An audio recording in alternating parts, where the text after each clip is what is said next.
menjelaskan tentang pengertian dari teori kepribadian Marxian. Teori humanistik dialektik adalah teori yang dikembangkan oleh Erich Fromm. Teori ini merupakan hasil dari gabungan pemikiran Sigmund Freud dan Karl Marx. Nah, teori ini sering disebut dengan teori psikoanalisis humanistik.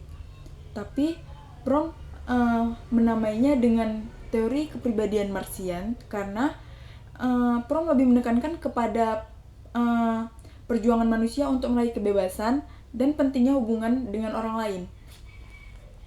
Fromm telah menetapkan 5 kebutuhan-kebutuhan eksistensial yang khas manusia, yaitu pertama, keterhubungan atau relatedness, dorongan untuk bersatu dengan orang lain, untuk mengatasi perasaan-perasaan kesendirian dan isolasi dari alam dan diri sendiri.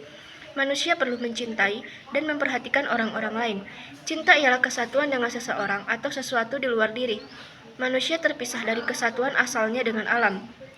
Pada saat akal budi dan imajinasi bersama-sama terbentuk, manusia menjadi sadar akan kesedihan dan keterpisahannya, akan ketidakberdayaan dan ketidaktahuannya, akan kelahiran dan kematiannya yang tidak terduga. Ia tidak akan mampu menghadapi situasi ini untuk kedua kalinya jika ia tidak dapat menemukan ikatan-ikatan baru dengan sesama manusia. Sekalipun semua kebutuhan fisiologisnya terpenuhi, ia tetap mengalami kesendirian dan individualitasnya sebagai penjara yang harus ia dobrak agar kesehatan jiwanya terpelihara. Kebutuhan eksistensial yang kedua yaitu keterberakaran atau rootedness, atau kebutuhan untuk mengadakan akar-akar atau merasa nyaman di dunia ketika manusia berevolusi sebagai spesies yang terpisah. Dia kehilangan tempat tinggal di alam.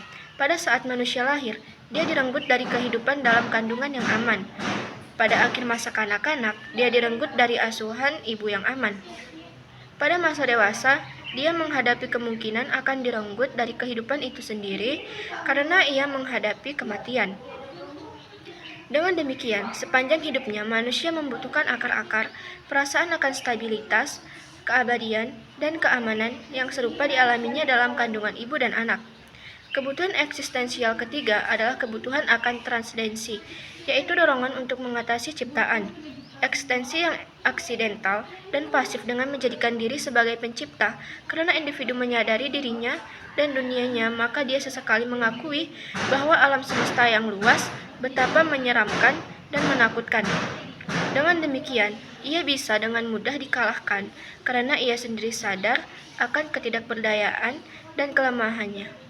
Orang harus mengalahkan ketakutan dan keraguan-keraguannya sendiri dalam berhadapan dengan alam semesta yang bermusuhan. Atau tidak menarik kebutuhan eksistensial. Eksistensial keempat ialah perasaan identitas atau kapasitas untuk menyadari diri sendiri sebagai entitas yang terpisah. Manusia harus merasa bahwa dia mengontrol nasibnya sendiri. Manusia adalah makhluk yang sadar akan dirinya sendiri sebagai entitas terpisah dengan hal lain. Manusia yang dikeluarkan dari alam dilengkapi dengan akal budi dan imajinasi. Perlu membentuk konsep tentang dirinya. Butuh untuk mengatakan dan merasakan aku adalah aku, karena ia tidak dihidupi atau pasif, melainkan hidup.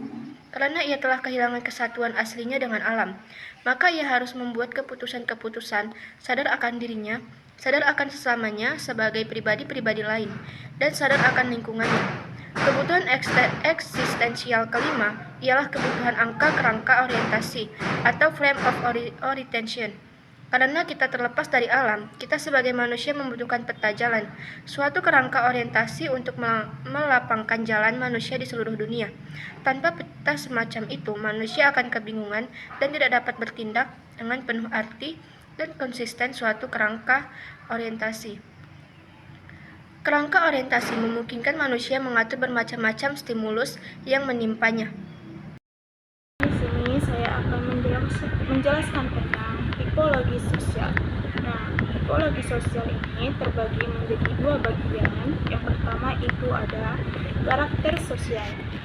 Menurut Fromm, karakter sosial adalah sekumpulan sifat atau pola kepribadian yang terbentuk akibat interaksi antara individu dan struktur masyarakat. Karakter individu terbentuk oleh social arrangements. Nah, ada dua karakter sosial dalam pasangan. Yang pertama itu ada produktif atau hidup yang berorientasi positif. Menurut Eric Fromm, produktif atau hidup yang berorientasi positif adalah cara hidup di mana individu dapat mengembangkan potensi mereka sepenuhnya dan hidup secara otentik. Yang kedua, non-produktif atau hidup yang berorientasi negatif. Menurut Eric Fromm, non-produktif atau hidup yang berorientasi negatif adalah pola karakter yang berkembang sebagai respon terhadap kondisi sosial yang membuat individu merasa terasing, tertekan, atau tak mampu mengembangkan potensinya secara penuh. Nah, kan di tipologi sosial terbagi menjadi dua. Nah, yang kedua ini ada karakter dan masyarakat. Masyarakat membentuk karakter melalui pendidikan dan interaksi sosial. Nah, menurut Eric Fromm, memandang karakter sebagai pola khas dari sikap, perasaan, dan respon seseorang terhadap dunia sekitarnya yang berkembang dari pengalaman hidup dan budaya. Masyarakat bagi Eric Fromm adalah sistem sosial yang membentuk pola interaksi, nilai, dan perasaan yang mengatur kehidupan anggota-anggota. Teori kepribadian Marxian itu ada 3. Yang pertama itu ada sosialisme komunitarian humanistik, yang kedua ada karakter masyarakat, dan yang terakhir itu ada psikoterapi.